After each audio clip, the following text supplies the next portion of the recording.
Hello friends, welcome back to cinema secrets. இன்னைக்கு இந்த வீடியோல நான் பேச போறது ரொம்ப முக்கியமான ஒரு விஷயம் நண்பர்களே. இது பர்சனலா யாரையுமே அட்டாக் பண்ணி பேச போற வீடியோ கிடையாது. இந்தியாவில் என்ன நடக்குது, அதுவும் இந்த டைவர்ஸ் ஆக்டை வச்சு பல நடிகர்கள் மற்றும் நடிகைகள் மற்றும் செலிபிரிட்டிஸ் வந்து இந்த ஒரு டைவர்ஸ் ஆக்டை எப்படி யூஸ் பண்ணி கொள்ளையா பணம் சம்பாதிக்கிறாங்க அப்படின்றத பத்தி வெட்ட வெளிச்சம் போட்டு இந்த வீடியோல நான் பேச போறேன். அதனால வெளியில இருந்து பாக்குறவங்களுக்கு என்னதான் டிவோர்ஸ் அப்படின்றது ஒரு கொடுமையான விஷயமாக இருந்தாலும் இந்த ஒரு டைவர்ஸ் ஆக்டை வச்சு ஏகப்பட்ட நடிகைகள், இந்திய நடிகைகள் மற்றும் இந்தியன் செலிபிரிட்டிஸ் மற்றும் ஒரு சில தமிழ் நடிகைகள் நிறைய கோடிக்கணக்கில் காசு சம்பாரிச்சிருக்காங்க அப்படின்னு சொன்னா உங்களுக்கு எவ்வளவு அதிர்ச்சியாவும் ஆச்சரியமாவும் இருக்கும். அந்த மாதிரி வேலையில எந்தெந்த நடிகைகள் வந்து யூஸ் பண்ணிக்கிட்டாங்க இந்த ஆக்டை, எந்தெந்த நடிகர்கள் மற்றும் செலிபிரிட்டிஸ் எல்லாம் சிக்கினாங்க, எத்தனை கோடிகள் இவங்களுக்கு செட்டில்மெண்டா போயிருக்கு அப்படின்ற அந்த அமௌண்ட் நீங்க கேட்டீங்கனாலே கண்டிப்பா உங்களுக்கு பேரதிர்ச்சியா இருக்க போகுது. அதனால இதுக்கு மேல இந்த வீடியோவை அப்படியே துருன்னு பேசிக்கிட்டு டைம் வேஸ்ட் பண்ணாம நேரா இந்த விறுவிறுப்பு குறையாம வீடியோல போவோம். இந்த வீடியோல நம்ம பேச போறது டிவோர்ஸ் ஆக்ட் எப்படி பெண்களுக்கு சாதகமாக உள்ளது,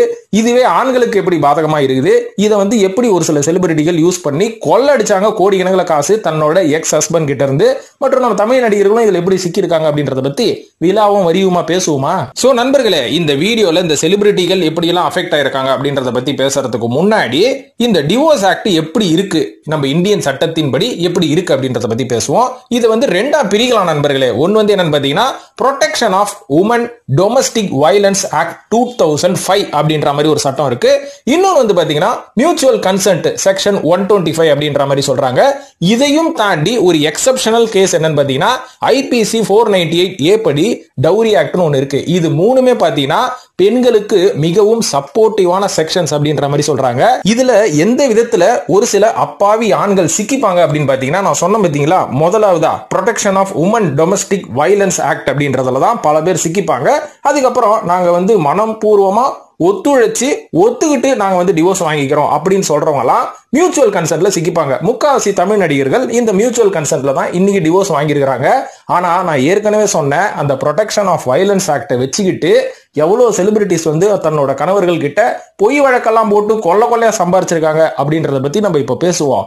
சோ இந்த protection of women domestic violence act வந்து எந்த அடிப்படையில் வரும் அப்படின்னு பாத்தீங்கன்னா, ஒரு பொண்ணை வந்து நம்ம கல்யாணம் பண்ணிக்கிட்டோங்க. கல்யாணம் பண்ணதுக்கு அப்புறமா அந்த பொண்ணை கொடுமைப்படுத்துறது, அடிக்கிறது, பிசிக்கலாவோ மென்டலாவோ நம்ம அபியூஸ் பண்றதெல்லாம் வந்து இந்த சட்டத்துக்கு கீழே வரும். இது வந்து அப்பா அம்மாவா இருந்தாலும் சரி, கணவனா இருந்தாலும் சரி, அண்ணன் தம்பி சொந்தக்காரன் எவனா இருந்தாலும் அந்த பொண்ணை வந்து நீங்க அபியூஸ் பண்ணிட்டீங்கன்னு வைங்களேன், பிசிக்கலா மென்டலா, அந்த பொண்ணு போய் கேஸ கொடுத்துருச்சுன்னா போலீஸ் ஸ்டேஷன்ல, நீங்க இந்த வயலன்ஸ் ஆக்ட் கீழே வந்துருவீங்க. வந்ததுக்கு அப்புறம் இந்த சட்டம் எல்லாம் பொண்ணுக்கு சாதகமா தான் இருக்கும். உங்களை தூக்கி போட்டு மிதிப்பானுங்க. அதுக்கப்புறம் அந்த பொண்ணு எவ்வளவு செட்டில்மெண்ட் கேக்குதோ நீங்க கொடுத்தே ஆகணும்ப்பா. உங்க சொத்துல முக்காவாசி கேட்டாலும் கொடுத்து ஆகணும்.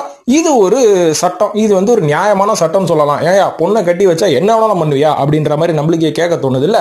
சோ இது வந்து ஒரு வகையான சட்டம். இன்னொரு சட்டம் மியூச்சுவல் கன்சென்ட் சொல்லுவாங்க. இது என்னன்னு பாத்தீங்கன்னா, விவாகரத்து பண்ணணும், பிரியணும்னு முடிவு பண்ணிட்டா கழுத பிரிஞ்சுட்டு போயேன், நீ உன் வேலையை பாரு, நான் என் வேலையை பாக்குறேன், ரெண்டு பேரும் மன ஒத்து தாங்க பிரியிறோம் அப்படின்ற மாதிரி இந்த செக்ஷன் 125 ஆக்டின் படி மியூச்சுவல் கன்சென்ட்ன்றது ரொம்ப பாலிஷா செட்டில்மெண்ட்டுக்கு நீ இவ்வளவு டிமாண்ட் பண்ணாம நீ கொடுக்கறத நான் வாங்கிக்கிறேன் அப்படின்ற மாதிரி ஸ்மூத்தா பிரிஞ்சு போற இன்னொரு கேட்டகரி அப்படின்ற மாதிரி சொல்லலாம். சோ இப்போ எந்தெந்த நடிகர்கள் இதுல சிக்கிருக்காங்க அப்படின்னு பாத்தீங்கன்னா, முதல்ல நம்ம இந்திய செலிபிரிட்டிஸை பத்தி பேசுவோம். இதுல முதலாவதான்றதோட ரொம்ப ஃபேமஸா இந்த ஒரு கேஸ்ல மாட்டிக்கிட்டு ஏகப்பட்ட பணத்தை இழந்தவர் யாருன்னு பாத்தீங்கன்னா, கிரிக்கெட் வீரர் ஷிக்கர் தவான் அப்படின்றவர் தாங்க. எதனாலன்னு பாத்தீங்கன்னா, 2012 வருஷம் நம்ம கிரிக்கெட் வீரர் ஷிக்கர் தவான் இருக்காரு பாத்தீங்களா, அவர் என்ன பண்ணாரு, ஆயிஷா அப்படின்ற ஒரு பொண்ணை கல்யாணம் பண்ணாரு. இந்த பொண்ணு வந்து யாருன்னு பாத்தீங்கன்னா ஆஸ்திரேலியன் சிட்டிசன். ஆக்சுவலா வந்து ஆஸ்திரேலியன் சிட்டிசன். இவரை வந்து காதலிச்சு திருமணம் பண்ணிக்கிட்டாங்க. ரெண்டு பேரும் பாத்தீங்கன்னா ஒரு 8 வருஷம் சந்தோஷமா வாழ்ந்தாங்கன்னு சொல்ல முடியாது, வாழ்ந்தாங்க அவ்வளவுதான். ஏன்னு பாத்தீங்கன்னா 2012 வருஷம் கல்யாணம் பண்ணி 2021 வருஷம் இவங்க ரெண்டு பேருக்கும் 8 வருஷ திருமண வாழ்க்கைக்கு அப்புறம் டிவோர்ஸ் நடந்துருச்சு, சலிச்சு போச்சுவா அப்படின்ற மாதிரி இவங்க பிரிஞ்சுட்டாங்க அப்படின்ற நியூஸ்னா நேஷனல் சேனல்ல எல்லாம் பயங்கர வைரலா வந்தது அந்த காலகட்டத்துல. சோ அப்போ என்ன ஆச்சுன்னு பாத்தீங்கன்னா, இதுக்கு பின்னாடி இன்னும் ஒரு பெரிய பிசினஸ் நடந்திருக்குங்க. இந்த ஆயிஷான்றாங்க பாத்தீங்களா, இவங்களுக்கு வந்து ஷிக்கர் திவான் இரண்டாவது கணவர் தான். முதல் கணவர் யாருன்னா, ஆஸ்திரேலியால ஏற்கனவே ஒரு ஆளை வெள்ளக்காரனை பார்த்து பிக்கப் பண்ணி அவனுக்கு 2 குழந்தைலாம் பெத்துக்கிட்டு அதுக்கப்புறம் அவனை டிவோர்ஸ் பண்ணிட்டு அவனை டிவோர்ஸ் ஃபைல் பண்ணதுக்கு அப்புறம் அவங்கிட்ட இருந்து மாசம் ஒரு நல்ல செட்டில்மெண்ட் அமௌண்ட்டை வாங்கிட்டு இருக்காங்களாம் இந்த ஆயிஷா அப்படின்ற அம்மனி. அதுக்கப்புறம் பாத்தீங்கன்னா நம்ம ஷிக்கர் தவான் அவர்களோட மண்டை ஏற்கனவே வந்து மொட்டை தலையில நல்ல மசாலா அரைச்சு இந்த ஆளை 2012 வருஷம் கல்யாணம் பண்ணியாச்சு.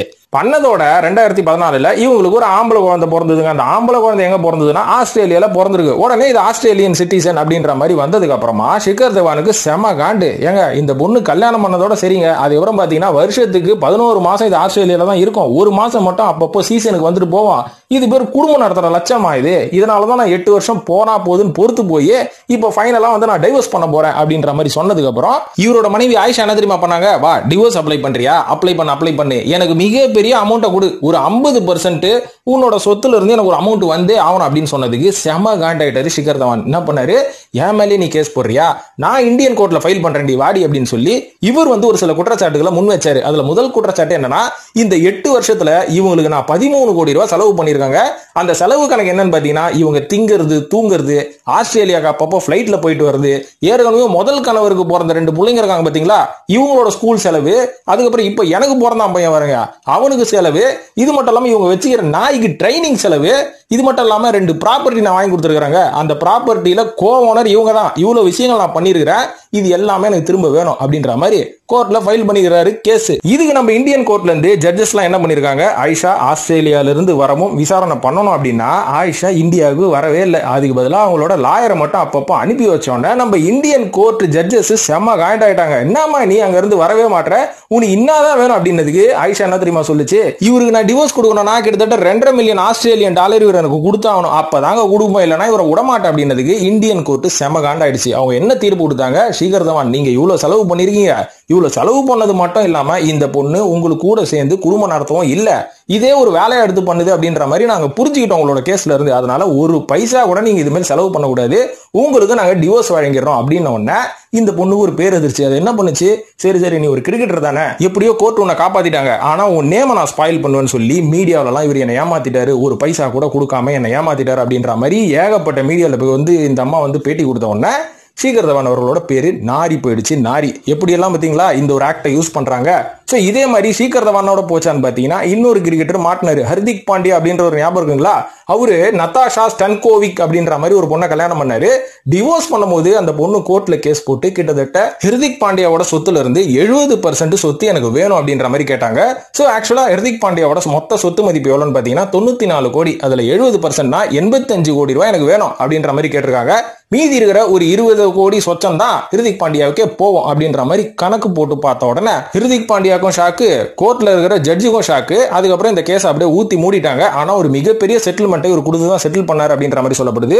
இவ்வளவு ஏங்க பாலிவுட் நடிகரான ரித்திக் ரோஷன் இவரோட ஒய்ஃபை வந்து இவர் டிவோர்ஸ் பண்ணும்போது அவங்க செட்டில்மெண்ட் அமௌண்ட்டா 400 கோடி ரூபாய் கேட்டாங்க. ஆனா இவர் 380 கோடி ரூபாய் கொடுத்து செட்டில் பண்ணிருக்காரு அவரோட முதல் மனைவியை.